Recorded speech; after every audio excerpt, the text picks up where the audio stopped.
What's up, everyone? Welcome to this episode of Becoming the 1% podcast. My guest today is Chris Cavallini. He is the CEO of Nutrition Solutions. We are going to talk about his chapter in fitness, how it started. We're going to talk about the entrepreneur mindset. We're going to talk about the difficulties of life, learning to let go. That's a big one. And a lot of times, myself included, we have things in our past, traumas, difficulties that we have difficulty overcoming. This is a really good podcast for that topic. I hope you guys enjoy it. This episode of Becoming the 1% podcast. Entrepreneurial. We got some really big things coming. You have to have the willingness. It's an A or B. Try and use it as a tool. This is phenomenal. On details make up a person. It's what we believe in the industry.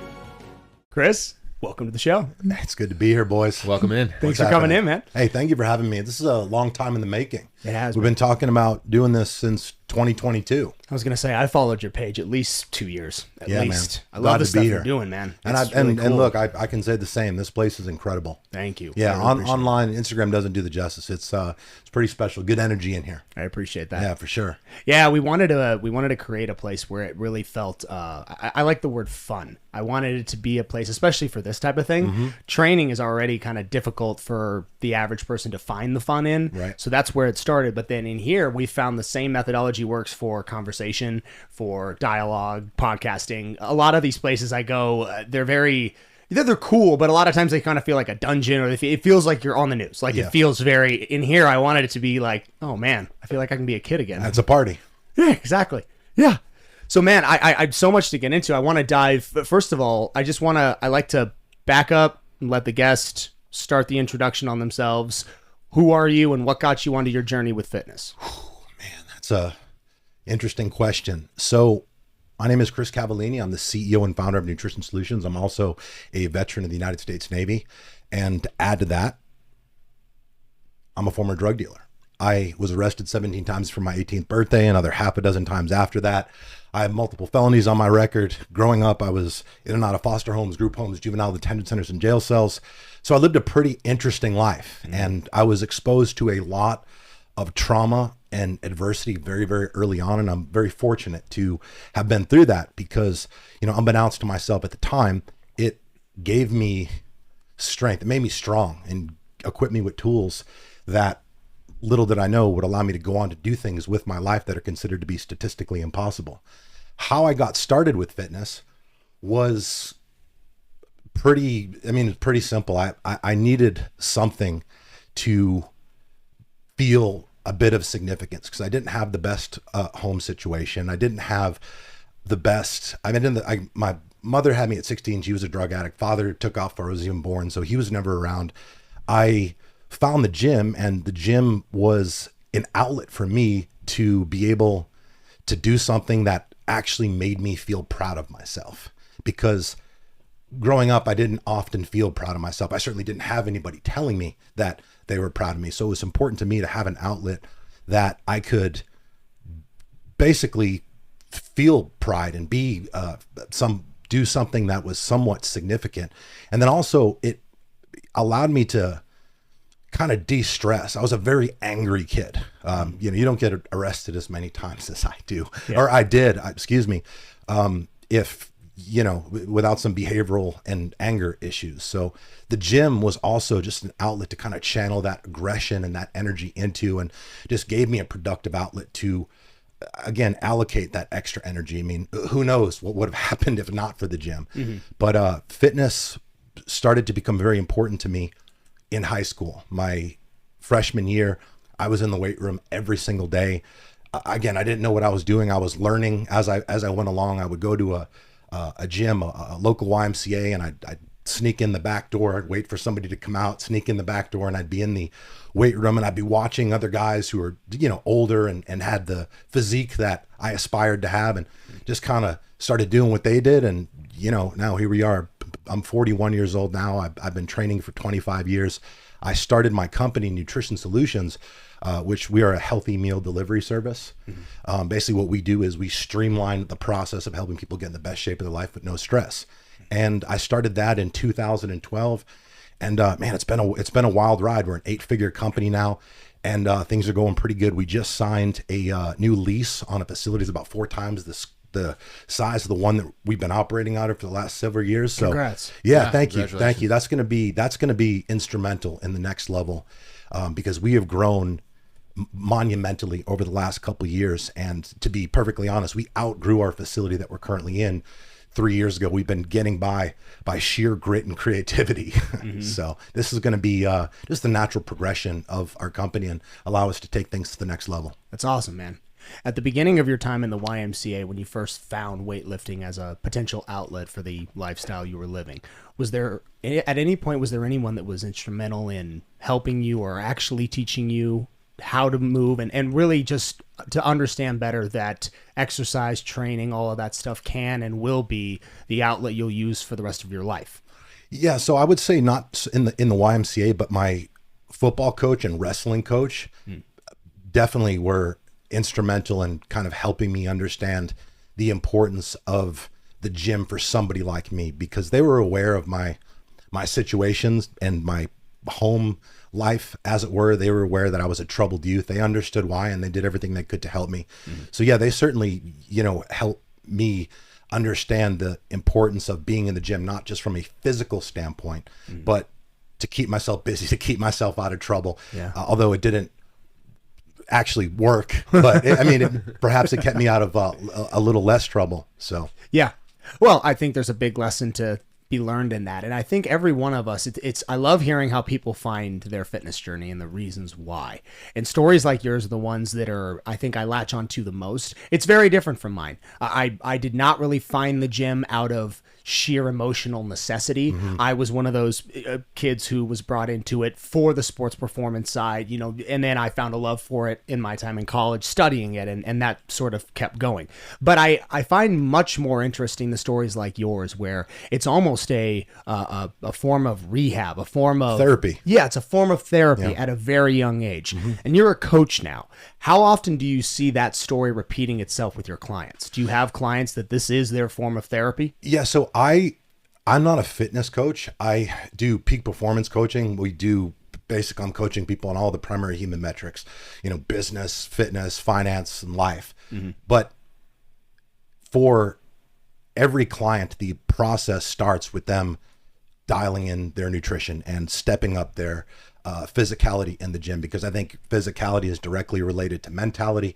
And I think that, the fitter and stronger you are, the more disciplined and confident you become. And the beautiful part about that is when you cultivate discipline and cultivate that, that confidence through the gym, you then can allocate that energy towards any other area of your life that you're looking to improve or looking to conquer, because the process of hard work, discipline, and consistency is not mutually exclusive as far as what is required to get results in the gym. It applies to every other area. So yeah, the fitness side of things, with my clients, obviously, this is something that a lot of people are interested in, therefore that they come to me. And at the end of the day, I think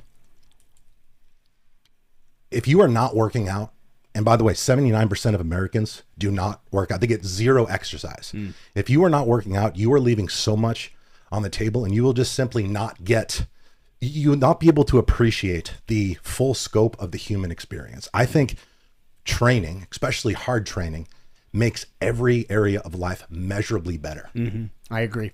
Yeah, I like the use of human experience as your metric for what people are missing out on. Not just, you're not as fit as you could be if you trained. No, your life as a human on Earth will be incredibly more productive, positive, and just better by spending a certain amount of time in the gym. Correct. Yeah. Your energy, your cognition, your mood, your confidence, all these things. I mean, a fit body is a status symbol, if you will. When you show up and you're fit, you basically announce to the world that you have high standards without ever speaking a word. And the beautiful part about fitness, sorry about that. That's all good. The beautiful part about fitness is nobody can gift it to you. You can't buy it. You have to earn it. And the way you earn it is through hard work, discipline, and consistency. And the other cool part about getting in really good shape is, as much as other people may want to, nobody can take it away from you. Only you can make it happen and only you can fuck it up. Yeah. So, Well said. Conversely, somebody who's out of shape, somebody who is evidently walking into a room that is, hasn't ever been into the gym. yep. Do you find that type of a person, let's just use a business setting, does that type of a person come with a certain stigmata? Of course. And as much as we all shouldn't judge people, right? It's like, oh, you shouldn't judge a book by its cover. I don't disagree with that. However, we all do. It's in our biology. We have evolved throughout thousands of years for survival, and our brains are going to naturally create scenarios and thought patterns and speculate based off our observation. It's as simple as that. And the thing about it, though, is usually those judgments are pretty spot on, because if somebody shows up and they're sloppy and overweight and their shit's untucked and they don't have a haircut, the facial hair is not neatly groomed, this typically is indicative of how they live their life in other areas.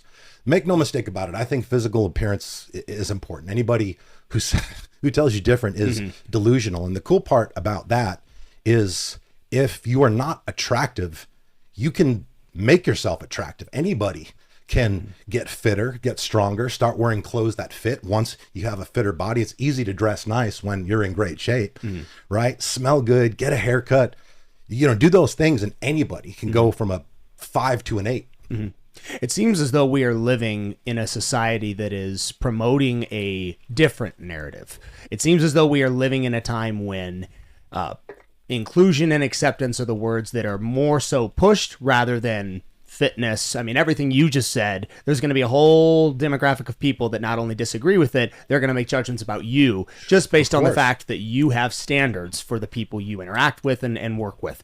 What sort of message do you think that it sends when we hear things like you're fat shaming, you should never judge anybody by how they look, you have no idea who they are? What sort of message does that send if we're not valuing the way people look? I think it's an excuse to justify weakness and mediocrity and the substandard standards that have been created over the last 20 years in the United States. 3/4 of the adult population are overweight. Another 42% are obese. 42% are obese. Yeah. And that rate is climbing every single day. It's disgusting. You go to an airport, look around, and then that's when you're confronted with a sad state of affairs that is our current society. And it's a huge fucking problem. It's a huge problem, because if you're out of shape, look, I'm just going to go out and say it. If you are a man who is not disabled, elderly, or terminally ill, being fat is unacceptable. It's unacceptable.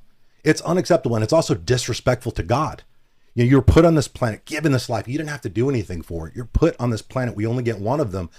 And it's just wild to me that people wouldn't want to do something that is so simple that will quite literally and factually improve every measurable metric of their human existence. It's stunning to me. And people hear me say that, and they look at me and they say, oh, well, I wouldn't want to look like you. It's like, all right, well, let's unpack that. First of all, you couldn't, right? Not with that mindset and attitude.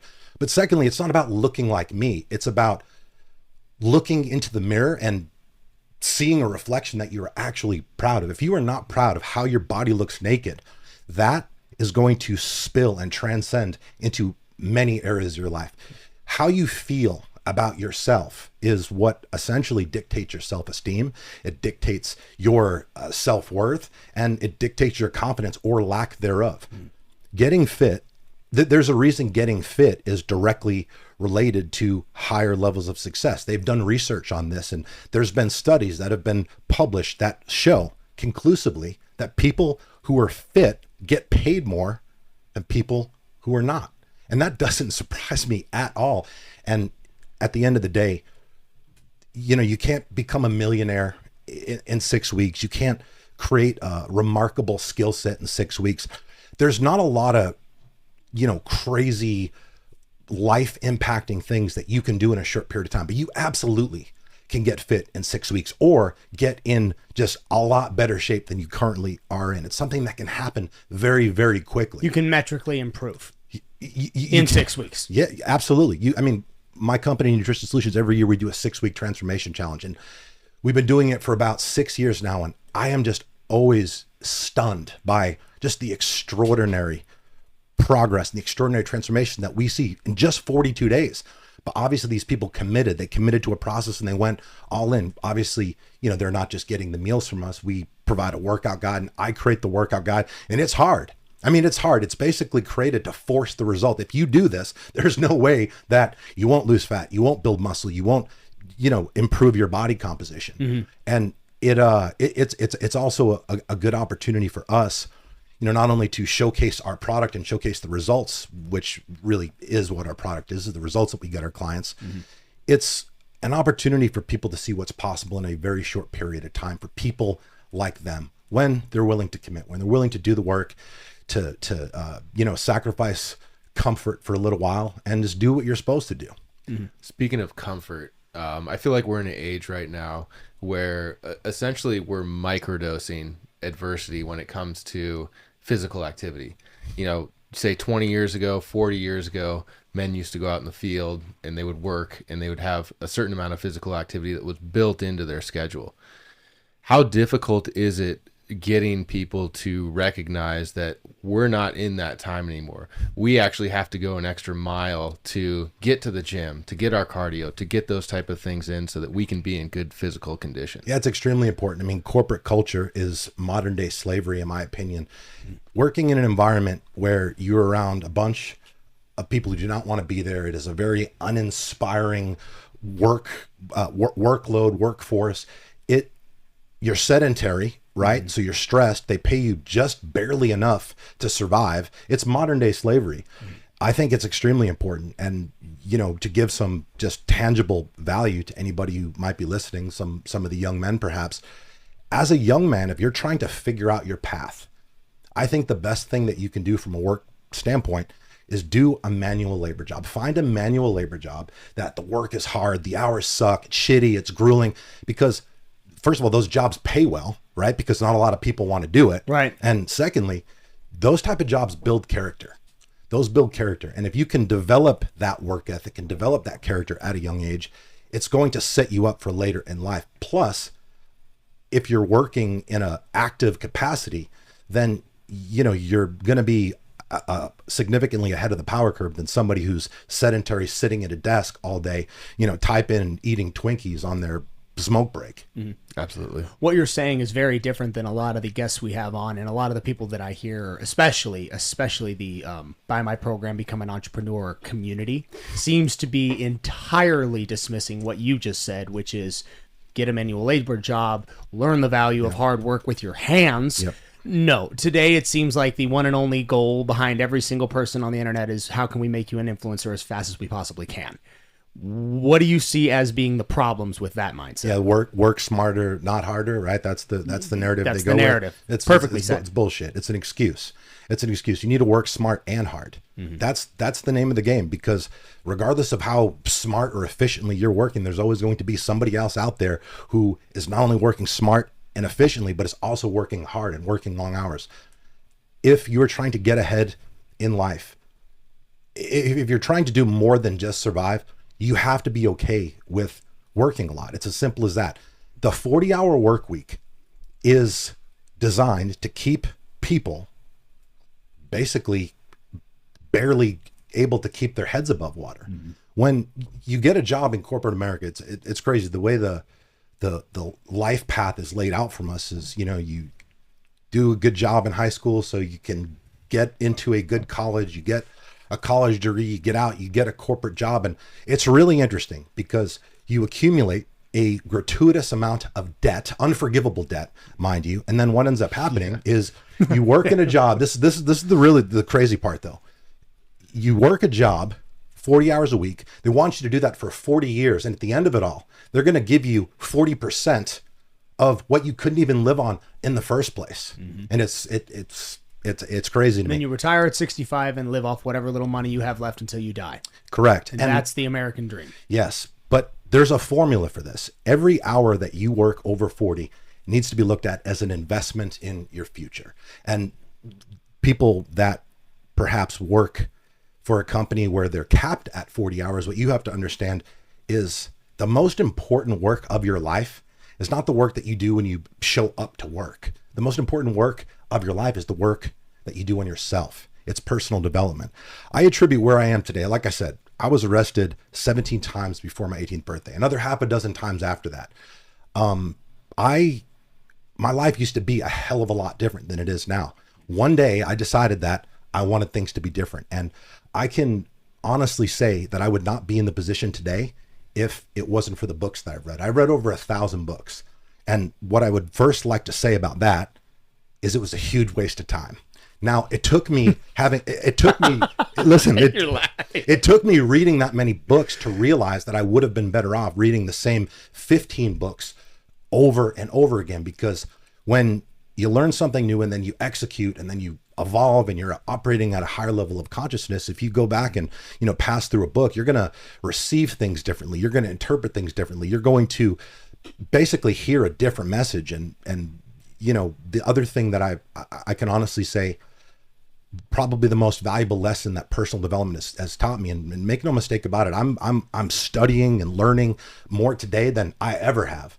But the most important thing that I've learned is the more I learn, the more I realize how little I actually know. And this is a very empowering feeling. It's a very empowering mentality to have, because it basically just makes you curious, makes you hungry, makes you eager to want to go out in the world and kick ass and continue to raise standards and continue to help the people around you raise their standards as well.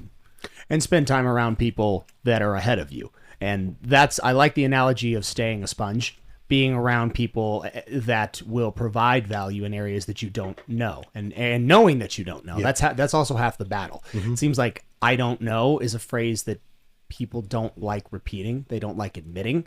Even in here, I mean, it's taken me a little while to, if somebody asks me a question, when you're in a live format discussion, you want to be, oh yeah, I can pull up I don't know. I really don't. That is, being comfortable with that is, what are we looking at? Got Relentless on there. It's awesome. Awesome. Of course you do. Oh, It's a great one. That's Tim Grover. It's a good personal friend of mine, Client of Nutrition Solutions. Is he really? And somebody I idolize and look up to and am not afraid to say it. Us too. Yeah, of the books you read, is there one that sticks out to you? Change Your Thinking, Change Your Life by Brian Tracy. That one holds a special place. I think, go to the top. Oh, there it is right there. Yep. There we go. That one holds a special place in my heart because, like I said, growing up, my father was around. He took off before I was even born. But for whatever reason, I had developed daddy issues. I had animosity and anger towards this man who I had never met. And it drained me. And it constantly, it was an excuse that I was using. Again, I wasn't aware of this at the time.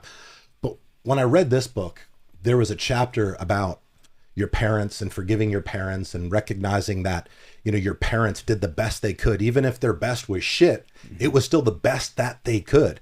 And it also highlighted how significantly our external environment influences how we think. And what I recognized is I didn't actually hate my father. I had been programmed by my mother, who was disgruntled about that situation and held a lot of disdain and resentment towards this guy, and it basically programmed it into me. And the reason that was important was a number of reasons. It ultimately inspired me to track my father down and meet my father. I met him for the first time a few years ago, which was really cool. Yeah, but also when I realized that thought wasn't my own, it made me start questioning all of my thoughts and beliefs. And I started to really just self-analyze some of the ways that I was thinking. And what I realized is the majority of thoughts that I had in my overall mentality was, it was a victim mindset. I had a victim mindset. And the thing about, victim mindset is perhaps the worst thing that you can have, because if you have a victim mindset, it's impossible to be happy. It's impossible. If you see yourself as a victim, how can you experience feelings of happiness? The thing about a victim mindset and people with a victim mindset, all of them have one thing in common. They're not aware that they have a victim mindset. I wasn't aware that I had a victim mindset. And once I realized I did, that's when I was able to kind of just shift my paradigm and start taking personal responsibility over my life. How do you fix it? It's a good question. Especially if you don't know that it's there. Well, when I through my personal development journey, I became acutely aware of my own bullshit. I recognized that these stories that I was telling myself, you know, my mother was a drug addict. I had a hard childhood. I was arrested so many times. I've been in so much trouble, so I'll never be able to get a good job because of my criminal record and all of these things. It's all bullshit. All those things are true, yes. But I was using them as an excuse to justify being a complete and total fucking failure across every human metric. When in actuality, what I needed to do and what I ended up doing is I flipped the script and I started using those scenarios and those situations as fuel. And I started to, instead of having that be the reason why I can't, it became the reason why I must. Well said. Yeah. So the short answer though is personal development. Personal development is the most important work of your life. There is a reason, you know, they say like the top CEOs are reading however many books, they're reading a ton of, I don't know what that number is. And when you see it online, it perhaps seems like it's a little exaggerated, but all of the smartest people, all of the people who are getting ahead in the world and making things happen, short of professional athletes, are readers, period. It's the easiest thing that you can do to level up your consciousness, to level up your mentality and raise your standards. Because I think where we are in life as a result of our standards determine everything.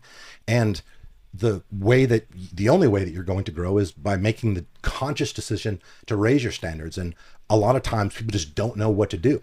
And the answers to all those questions that you currently can't answer right now are hidden in the pages of all the books that you've been avoiding. And I like that you've listed those out because, you know, there's a ton of books, there's a ton of information, but it's figuring out what information specifically does zero in on. So that's awesome. You've got a list of all of them on your Instagram. What you just said perfectly platforms what I was going to ask. Personal development, just the phrase, seems to come as a double-edged sword today. And here's why. Every book that you just listed in that thing, I mean, that's a top 10 seller by a brilliant author who is giving this information and it's helping a lot of people. Yeah. For every one of those books, there's 10 influencers online saying, hey, buy my course. I'm going to help you be an entrepreneur. I've got the secret magic silver bullet. Come pay me this and hang out with me at my mansion. Check out my jet ski and we'll get you rich. How does one determine whether or not the information they're absorbing, especially for young people, is valid? Well, you first of all, you need to analyze the source. Analyze the source and determine, is this person somebody who's built a business? Is this someone who's actually built a team? Have they done some real world shit? Or are they just doing online coaching? I don't, to be honest with you, if people are stupid enough to not do their own due diligence when they're making an investment in their coach, then fuck them. They need to learn the hard way. But at the end of the day, it comes down to personal responsibility. If you want to improve, it's awesome that you are making the investment in coaching or courses and things like that. But you have to be smart enough. You have to be aware enough to do your own due diligence and be able to determine and decipher whether or not the person that is teaching you has actually done some real world shit. And I think that's why that stigma exists in the online space regarding personal development community and some of these gurus out there. Like, I have a real business. All the things that I talk about online are things, I mean, I'm basically just giving myself, my younger self advice. That's really all that I'm doing. It's things that I've actually done and things that I've actually experienced. And I built a real team. And one of the things I wanted to mention, you said about, I don't know. I had created a rule at my company. Nobody's allowed to say that. You can't say I don't know. If you're asked something and you don't know, first of all, you should know. Otherwise, nobody would be asking you, right? So if I ask somebody something and they don't know the answer, the answer is, I don't have that answer, but I'm going to find out. And that's a much more empowering thought process and narrative than, oh, I don't know. I don't know. Well, who the fuck would know? Like, I think that being somebody who is able to go out and get information is just an extension of problem solving. People who get ahead in this world are the ones who are able to solve the most problems. People need to understand that doing the work, every time about doing the work, get to do the work. A lot of times what the work is, the most important work, the main work, the work that's going to make the most impact on moving the proverbial needle, it's the research. It's the research and learning what you actually need to do, because the payoff is always going to be on the other end of the execution. Yeah. You had some. We posed that question, I think it was with the ball busters. How do we know if someone's legitimate or not? And one of the things that he said was like, if you look at their Instagram and they have like a car or jewelry or something like that, that's one of the first things you see. Then usually it's someone that is fronting or faking or putting on a facade. So yeah, and I can completely agree with that. If you go on my Instagram page, you don't have to now, but you would have to go down a while. I definitely have some pics of me with my vehicles up there, but I do it a hell of a lot less. Your home gym I like more than your vehicles. Yeah, man. thank you. I love Thank the you. cars in your home gym. Thank you. I used to. Look at that. Look at that artwork. Yeah. Oh man, that's sick. That's the kind of stuff I love right there. Yeah, thank you. I mean, dude, like I actually, being here right now, I feel like I should go home and just tear everything down. Don't do that. But all joking aside, this place got torn down and put back together 6, 7, 8, 9, 10 times, man. There's nothing in here that was originally here. So what were we just saying before Sorry. we diverted Yeah, off? So we were talking about people that lead with like material things on their Instagram. The value, money. So when I was a drug dealer, I was a drug dealer the majority of my 20s. I sold anabolic steroids. My entire life was a lie. Every area of my existence was a lie. When you meet people for the first time, what's one of the things that is, common to ask? What do you do? Mm-hmm. So I had this cover story that I told, and I just got so comfortable living a lie. And during that time, again, I was a drug dealer. I was making a lot of cash. I was spending all of it. I was just horrible with money at that time. But I had some nice cars, and I, posting pictures of them all the time. This is a true story. As a drug dealer, there was a point of my drug dealing career where I had two vehicles. I had a fluorescent orange Lamborghini and a fluorescent green H2 Hummer. I was that drug dealer. And again, I had no awareness that there was a problem with that. And keep in mind, I didn't have a normal job. Mm-hmm. I was basically, driving around town with a sign on my vehicle that said "Arrest me." Right. Yeah. Where'd all that come from? Yeah. And you're young at the time as well. Yes. Yeah. And eventually it caught up with me though. I mean, the DEA created a joint task force with the Jacksonville Sheriff's Office up there, and they started investigating me and my group of friends, and ultimately, I was set up by a friend of mine, mm-hmm. and it was really crazy the way that it happened though, because I started my personal development journey. I started the process of beginning to change my life and turn my life around. And that eventually led me to starting my company. But when I started my company, it was very small. It wasn't legit. There was no intention to actually have it be anywhere close to what it is today. I mean, we're an 8-figure company and we're growing rapidly. We grew 40% last year. We're planning on growing 60% this year, on pace to do that. Nice. So there was never any plan or vision of that happening. But eventually, I started the business and we started to grow. And I actually had transitioned away from being a drug dealer, which that doesn't happen. No, like every drug dealer that all of us have ever heard about or read about have at least one thing in common. They all got caught at some point, which is why we know they're a drug dealer. So in my mind, I moved to Tampa, Florida, away from Jacksonville, and was focusing on my business. It was about 3 years in, and 3 years after I walked away from my previous life, I was arrested for crimes that I had committed in 2012. In 2015, I was arrested on multiple felony charges, distribution, for things that I did in 2012. And thank God that happened. Everybody always asks, well, why would they wait 3 years? I think that God had intervened in that sequence, because if they didn't wait 3 years, I 100% would have went to prison. I would perhaps still be in prison today. Mm-hmm. If they would have, came and kicked in the door as the deal was taking place, or, came the next day. But in that 3-year time frame, I had made just monumental improvements in my life, and I worked very diligently on improving my character and just working to become a better human being, and getting to a point where I could actually be proud of myself. And I'll just be honest. I mean, this point in my life, I feel that there's probably more things that I've done that I'm not proud of than things that I am, but I'm actively working to fortify that. So it's 3 years. Did you ever get clarity on why they waited that amount of time? Just Honestly, there was my lawyer had a couple theories, but nothing that was concrete. But I never really scrutinized it. I was just so thankful that they did. Yeah.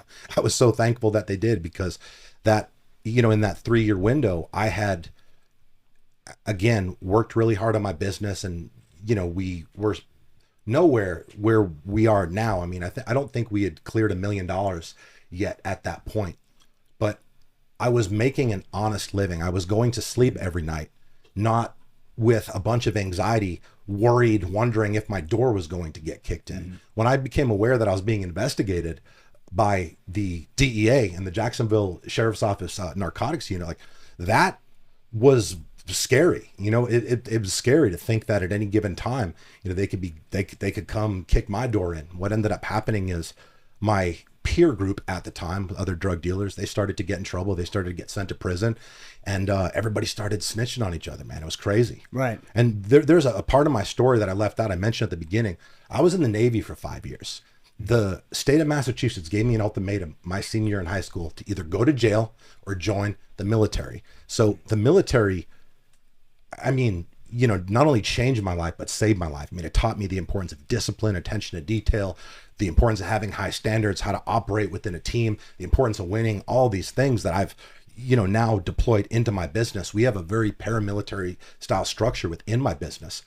But I got out of the military after 5 years and basically lost all that structure overnight. And I just regressed quickly. So my journey hasn't been a straight shot up. I mean, I was up and down and up and down, and it's been a good time though. Honestly, I wouldn't change a thing, because I think the worst things to happen to us are actually the best things to happen to us, provided you have a growth mindset.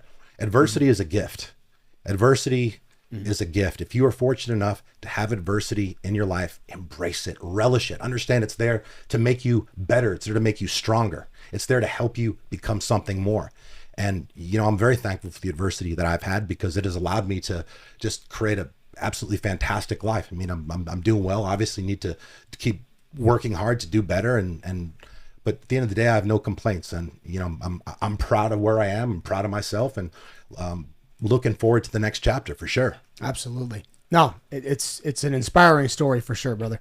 Seeing what was and now what is, and just the change of time. I mean, time can certainly be your ally, like you said, if you have a growth mindset and if you are not somebody who's fixated on the past. How important is it to let go of the past? Extremely important. Extremely important. And to take it a step further, I think a very low-hanging fruit action somebody can take to improve their quality of life almost instantaneously is to forgive someone who is unforgivable. Forgiving somebody who is unforgivable is not about the other person. It's about you. When you hold resentment and harbor resentment and animosity towards a person or a situation, it does nothing but drain your soul. It drains your energy, and it keeps you trapped, keeps you handcuffed in the chains of victimization. And that's not a good place to be. I think, letting go is extraordinarily important.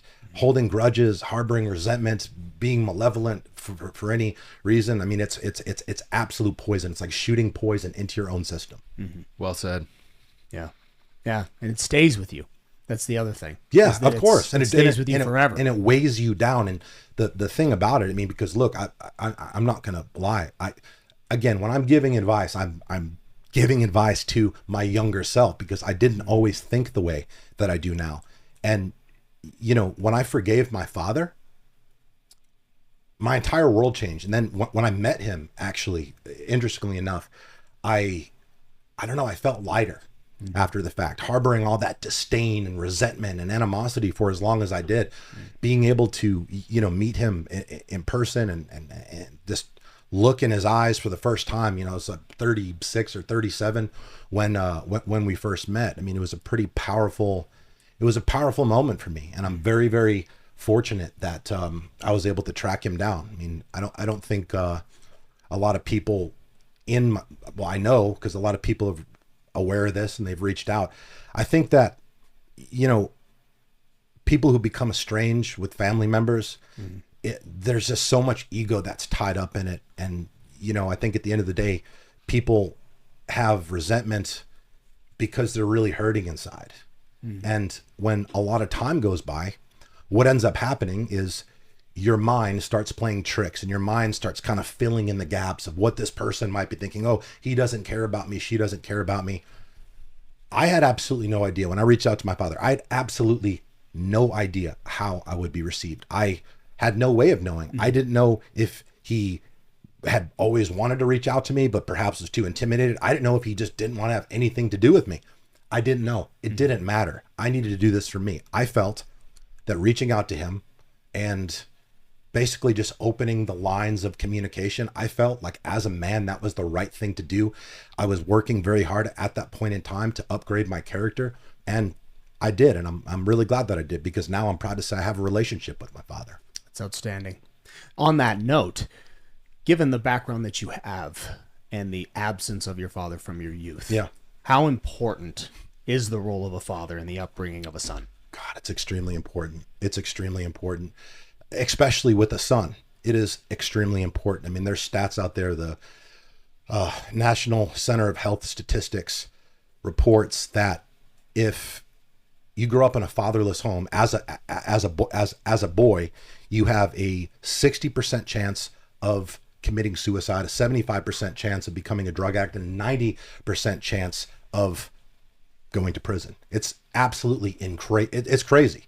It's bizarre. It's a real problem, because fathers are basically who shape your values as a man. And if you don't have that masculine influence that early in your life, then you end up in a situation like I did. I didn't have a disciplinarian around. I didn't have somebody around to teach me how to, go and talk to a girl or anything like that, right? I had to figure all this out on my own, which is completely fine. I wouldn't have wanted any other way. I'm really happy that it went the way that it did, because the lessons that I've learned along the way have really helped me.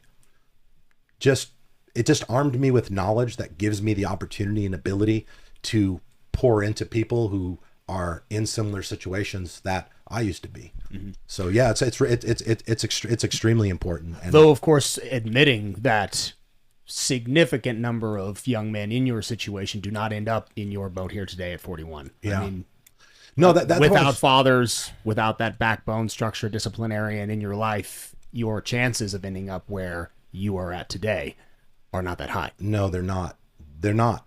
But I try to share these things not to have people feel sorry for me, because my story is not a sad story. My story isn't sad. It would have been a sad story if I didn't make it out. Right. But my story isn't sad. My story is one of redemption. And I like to talk about this type of stuff because I want people to kind of see that, what is possible. Because I think, to your point, you're asking about how important is letting go. I think a lot of people hold on to the past. They live in the past. But the truth is, it doesn't matter what's happened in the past. It doesn't matter how many times you've fucked things up over and over again, like I have. The only thing that matters, the only thing that absolutely ever will matter, is what you decide to do next. And that is a fact. And there's zero exceptions to that rule. You are not what you've done, but you are what you continue to do. Correct. That, I don't remember who said that or where I read that, but that really did stick with me. And it does open up an interesting conversation on, I'll just use the concept of trauma and recovery from trauma, which that term is very, very popular today. It seems as though you've got a couple different schools of thought when recovery is addressed. And Western medicine, certainly, it's in America, the concept of therapy, and I'm somebody who I have done therapy and I've been helped by therapy. But the conversation of whether or not readdressing, rehashing, and opening up your past to resolve it is positive, or if it's inherently negative. I don't remember the guest, but somebody was on the JRE and was saying that when we sit in a clinician's office and reopen those wounds, it makes it harder for us to let go of the past and move on. If we go to somebody every week and we're in a therapist's office and we are opening up all of that stuff from our past, trying to resolve it, it can be detrimental. I mean, if you're going to a physician's office and talking about sad shit for 2 hours every single week for an extended period of time, yeah, you're probably going to feel fucking sad. You know, I'm not saying don't seek therapy, but also be doing the work on yourself, work on improving your mindset, because at the end of the day, what happened doesn't matter. It's how you decide to respond to it. Does that make sense? Yes. Yeah. 100%. Yeah. Life is funny. And who you were is not who you are anymore. We're changing either for the positive or for the negative. Yeah. But we're all changing at all times. Yeah. Yeah. Change is important. Change is the name of the game. Human beings, I believe, are not meant to stay stagnant. We need to be growing. We need to be evolving. We need to be improving. I think a large majority of the reason that we have a mental health crisis going on right now is a combination of the obesity epidemic, but also people are they're not trying very hard. They don't have a purpose. They don't have a productive outlet they're investing energy into. And it doesn't have to be business. It could be, I don't know, knitting. It could be playing the piano, but you have to do something. You have to do something, because if you don't use it, you absolutely lose it. And life is just too short and too precious to do anything but reach your full potential. And I think that if you're not working really hard to be what it is that you could be, I mean, it's basically a slap in the face to all the people who believe in you. And there is a lot of people who believe in you. Like whoever is hearing this, there's a lot of people who believe in you, a lot of people who want you to win, a lot of people who would absolutely love to see you win, a lot of people who would be inspired if you stepped your game up and started winning. So, you know, I think if you're not going to do it for you, fucking do it for them. Just do it. Do something. Well said. Well said. Chris, thanks for coming on, man. Seriously. Of course, This man. was awesome. Yeah. I sure feel more inspired than I did when I walked in the door. Absolutely. Well, I want to tell you a quick story about the lion. The lion is a very fascinating animal if we have time. Yeah. So I'm not sure if you knew this, but the lion will not eat grass. No matter how long it's gone without food, the lion won't eat grass. It just won't do it. The lion is the king of the jungle. Okay. It's not going to compromise its standards and eat the same food as weaker, inferior animals. It's just not going to do it. And I think that this is a phenomenal mentality to embody in life, because the lion will never lower its standards even in times of scarcity. And that's a pretty powerful act. And in life, standards need to be upheld without exception. You don't ever lower your standards for anyone or anything. And the last thing that you want to do, the stupidest thing that you could ever fucking do, the most irresponsible and amateur thing that you can ever do, is lower your standards to make someone feel like less of a loser. That is a disservice to them, and it is a disservice to yourself. The best thing that you can do is kick ass and live the best life that you can, because by doing so, you will in fact inspire people that you absolutely had no idea were even watching in the first place. Wow. It's beautifully said. I completely agree.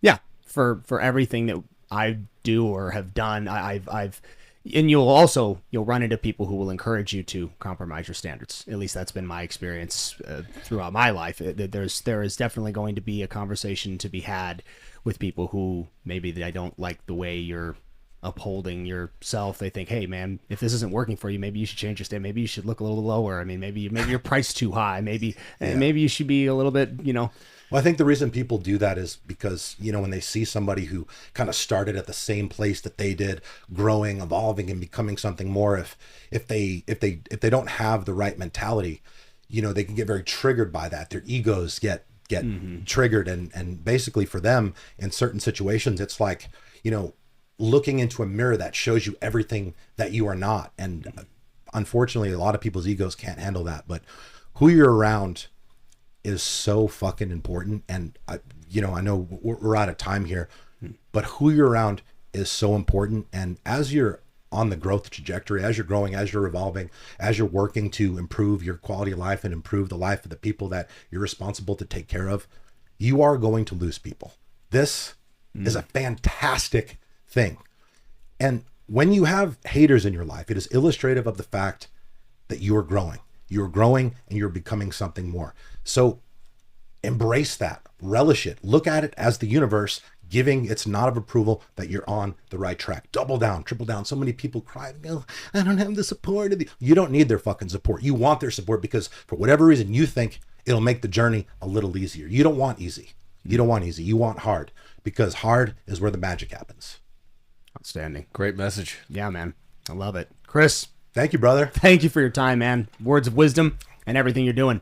Appreciate if anybody it. wants to get involved with anything, the delivery services, your coaching, any of that stuff, where would they go? Yeah, just check out my Instagram, Chris Cavallini, our company's Nutrition Solutions. We're on Instagram, obviously, online, nutritionsolutions.com. If you are somebody who could use a little assistance looking better naked, or just want to expedite the process, save yourself a shitload of time, we can help you do that. Heck yeah. Chris, thanks for coming on, bud. Thank you. Appreciate it. Awesome. Thank you guys so much for watching that episode of Becoming the 1% podcast. If you like the content and you want to see more of it, hit the like and subscribe. Activate that notification bell as well. We really appreciate it. If you guys want to see more of it, we actually have the Becoming the 1% Instagram, and the podcast is available on Spotify. For our socials, we have Strict Vision Athletics on Instagram, we have it on YouTube, and we have it on TikTok.